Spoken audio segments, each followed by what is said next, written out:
let's transition now and talk about some of the myths that are so predominant in today's world here. I want to begin with the first one, and that is, you know, today's world is very advanced, and because it's so advanced, it's not necessary for you to be that self-reliant because we have other safety nets in place that can really take care of yourself. What's your reaction to that one? Well, that's a victim's rationalization.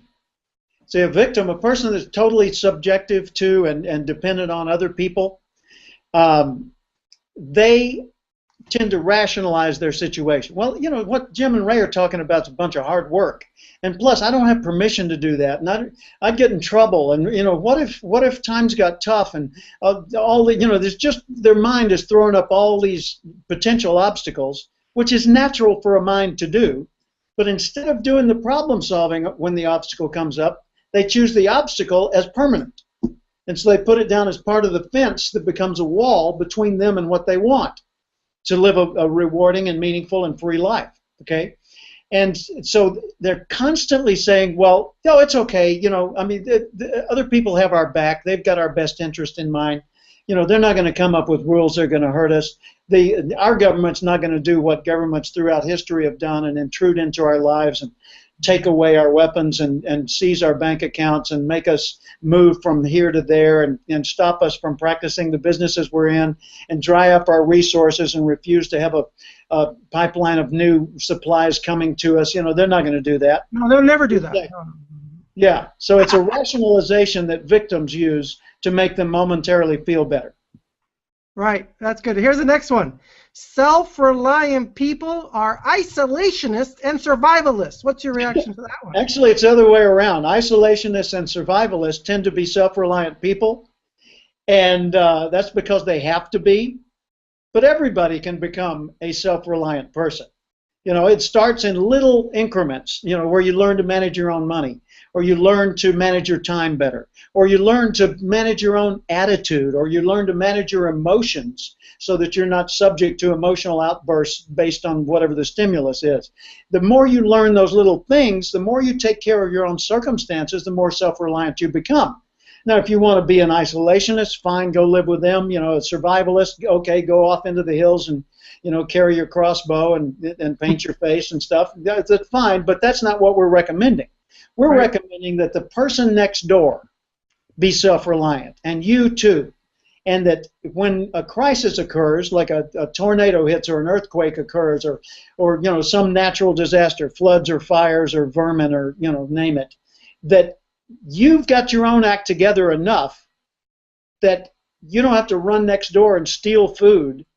You can actually say to someone, hey, let's collaborate, and I'll show you what I've got, you show me what you've got, and let's take care of our basic needs, and then we'll go see who else needs help, right? Yep. So self-reliance is about being okay no matter what comes up. It's not about separating yourself from the rest of the world and trying to create some little cult that denies the existence of the others. Well said. How about this? This is another myth that I think is really interesting. Homeschooling is a radical concept. You can really dig into why people think that it's radical. I'm just going to throw in a couple thoughts on this. Yeah. I think that the school system has its various pluses and minuses, but one thing is pretty clear. They have your children from a good chunk of the day for a good many years, and what's being said and taught to them or not being taught to them, as the case may be, has a significant impact on their development. So when somebody, as a parent, decides to be self-reliant and take on the responsibility of educating their own children, it's not a radical concept. It's actually a primitive concept. It's a fundamental concept, you know. I mean, who taught the child how to hold a spoon? Who taught them how to be clean and using the bathroom? Who taught them what's appropriate to say and not to say, where to go and not to go? You know, I mean, those are things that homeschooling is universal. All homes have homeschooling. It's just that some of them stop earlier than others in the child's development. And in the United States, we've become accustomed to abdicating our responsibility and saying, okay, the public school teachers are now in charge. You know, that got me thinking. You know, when would come home from school throughout all the time prior to university, but even through university.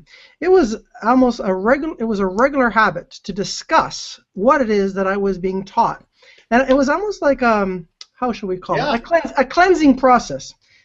I would learn something in school. Sometimes it was a cementing process that would seat the ideas more firmly in. That's true. I don't want to make it sound all negative. There was a cleansing component to it and a cementing component to it. Yeah. And the process of discussing what it is that I was being taught and challenging some of those ideas, it really helped reinforce critical thinking in me at an early age. And it also helped to eradicate illogical ideas that was being presented to me as the truth, and being able to understand the difference between the truth and reality. Yeah, and it wouldn't necessarily be something you learned from a teacher. It could be from a classmate. You know, our classmates are the ones that pass along the wrong ideas so often. You know, they'd say to us, you know, here's what sex is about, or here's what this is about, or that is about, and you'd take it as truth. Well, Johnny said so. You know, I know this is so because Johnny said so, and he learned from his big brother. Well, excuse me, but let's filter this through our family and see whether it floats, right? Right, absolutely. Yeah. So here, let's jump onto another myth, and we can kind of combine a couple of them here. Okay. There's still time to correct it, and I'm going to say, quote, Ray and Jim, you guys are overreacting. Yeah, we're alarmists. We're alarmists, that's right. Woo-woo. Listen, guys, if you're watching this video and you think we're overreacting, I really urge you to take a look at some of the objective statistics that explain and present how the economy is behaving and how it has shifted over the last few decades. And really, this has been an ongoing trend for a long time. We didn't get to where we are today just overnight. And no, it's not our current president's fault or the previous guy's fault. It is a cumulative effect of bad decisions over a period of time. That's for sure. And just look at what it takes to buy a home today. You know, you consider almost everything we do today that involves the passage of money or authority or commitment it has a legal dimension to it now. It used to not, right? When I bought my first home, the number of papers I had to sign were, I don't know, a dozen. And today, the stack of papers is, you know, hundreds high. There's even a form. When I bought a house in San Diego, I remember signing a form that said, I claim to be me. That's not the way it was worded. But the essence of the form was, I, Jim Cathcart, declare that I claim to be Jim Cathcart. Well, how absurd, how patently insane is that statement? My signature is a claim to be me. Right? Mm-hmm. And you know, now they're saying, well, you know, signature, well, you never know, you know, and kids aren't learning cursive writing anymore, and you know, you make an X, or we got to have thumbprints. Give me a break. You know, the process of living in this country has become so complex because of the legal fears that we have multiple forms and multiple can't do's that have nothing to do with productivity or getting the right result. They have all to do with, well, you know, so-and-so or people like so-and-so might be offended. Well, first off, people like so-and-so? Let's find actual individuals we're talking about, not clouds of groupings that could exist. And second, offended? When did being offended become such a tragedy? You know, I think getting shot in the face is a big tragedy. I think having your house burned to the ground with all your belongings is a big tragedy. I think having somebody diss you is nothing. You know, somebody disrespects me, or somebody puts up a cross in their yard, and I'm a Jew, or I'm a Muslim, or I'm a whateverist. You know, their cross isn't changing my world. It's changing the decorations of it. But for heaven's sakes, there's nobody in my front room saying, you must believe like I believe. They simply put up a cross. Okay, cool. I don't have anything to put up right now, but someday I could probably put up something too. You know, now in this case, I'm using that as just an illustration. My own personal beliefs are Christian, just so that the viewers know. But I'm not trying to sell them on it. I just think We need less must do and more what works in our world. Well said.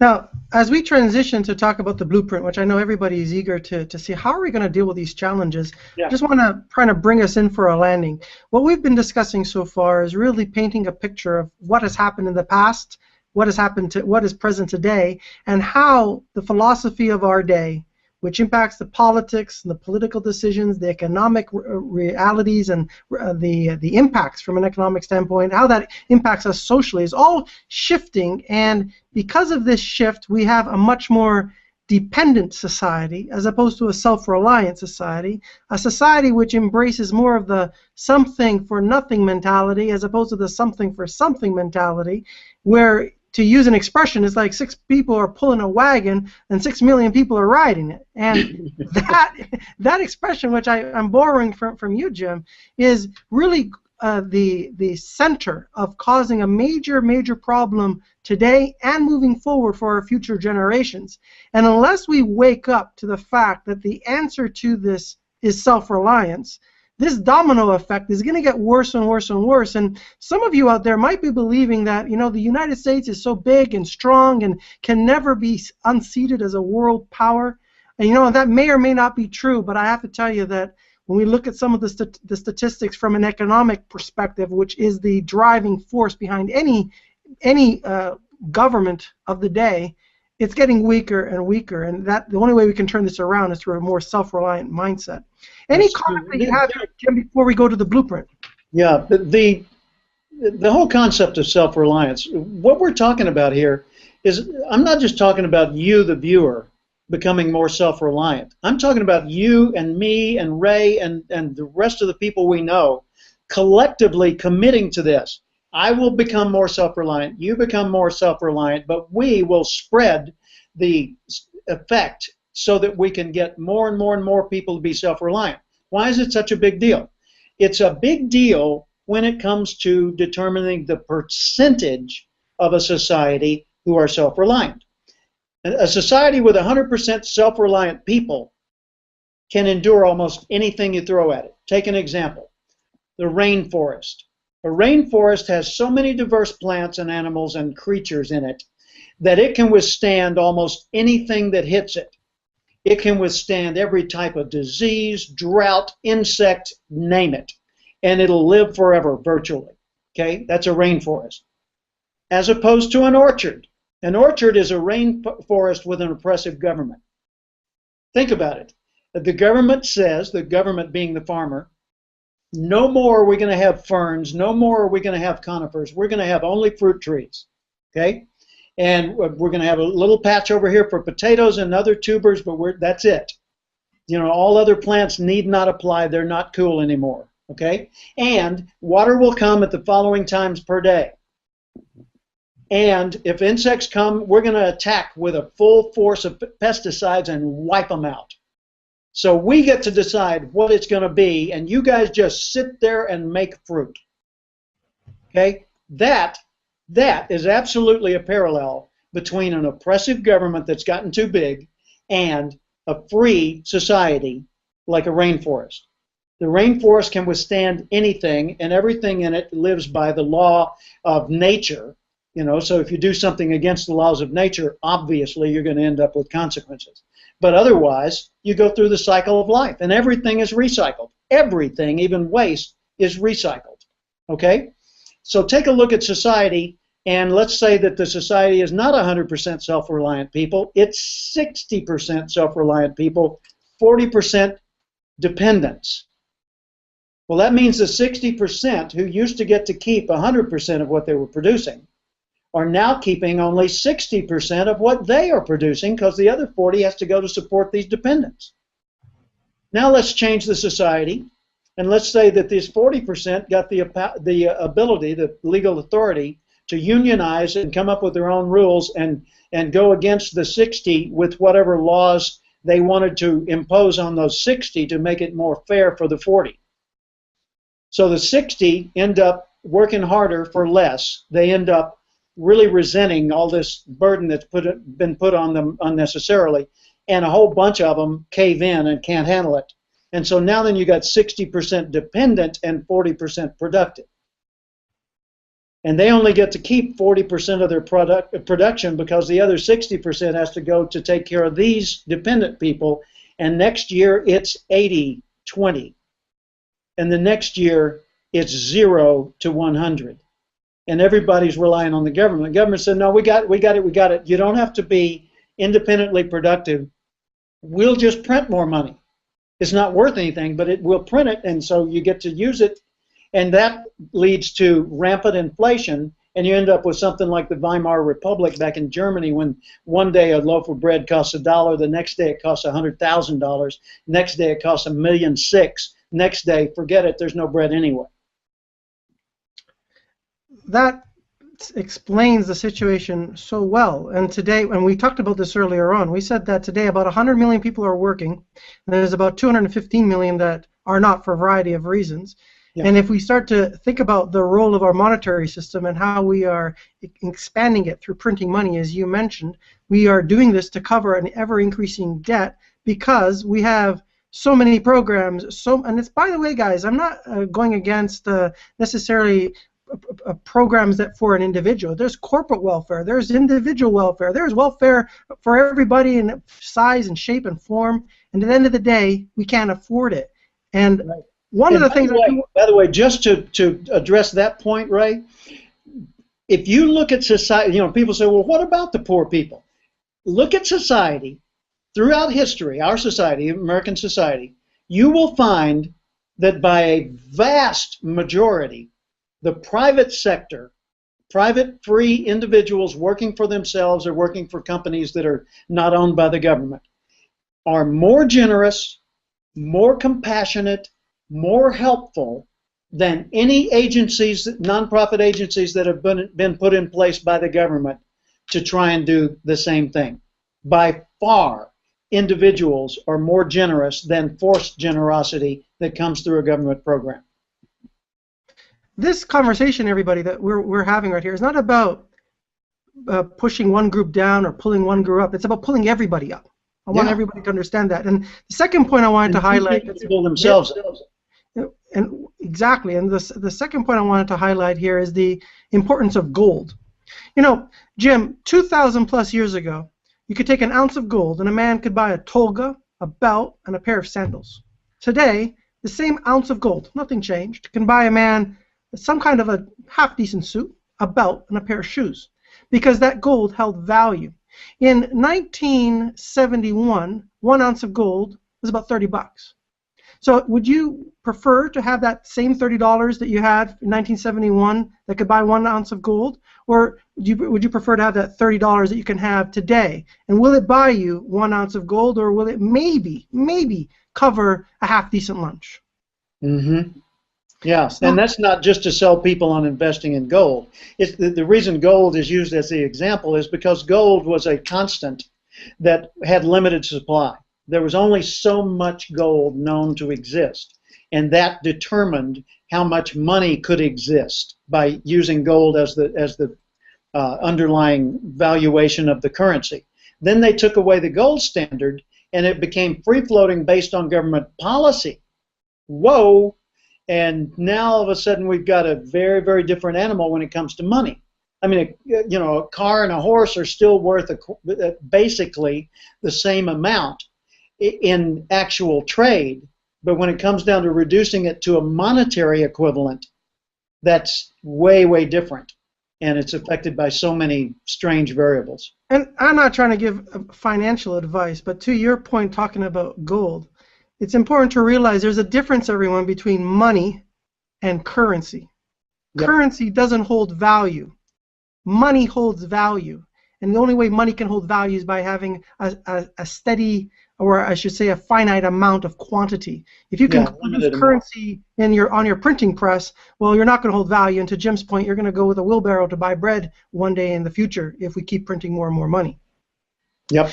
And the same could be said for diamonds and other things like that, although that's a whole separate discussion. But whatever the underlying thing is, it determines how much equivalent value is available. And just for a little bit of fun here, before we transition to our blueprint, You know, if you take a look at durables like gold and silver and other things like that, which have been historically used as money, and you talk about it today, you can go to almost any financial advisor. You can talk to almost anybody in the Federal Reserve System, and they will think you are a kook to even talk about this as a way to represent money, because we have an advanced society, as they tell us, and it's not feasible and practical. And you know, in some ways, carrying gold with you might not be so feasible. That's why they went to a paper system, but it was backed by gold. And the reason for this, I just want to finish this one comment here. The reason for this, everybody, is because if you tie it to gold, you bring together a notion of accountability and responsibility, and you start to go towards a self-reliant society. And if you take it away, you have a dependent society because you can produce currency. Yep. So what do people do? You know, I'm assuming our viewers have said, oh, whew, wow, you guys are scaring the daylights out of me. I'm in. I want to become more self-reliant because I realize I don't have to buy a bunch of things from you and Ray in order to do it. I can start doing it right now, today, in my own home, and nobody else is involved, and it doesn't use up something else I've got. So how do I, what do I do, right?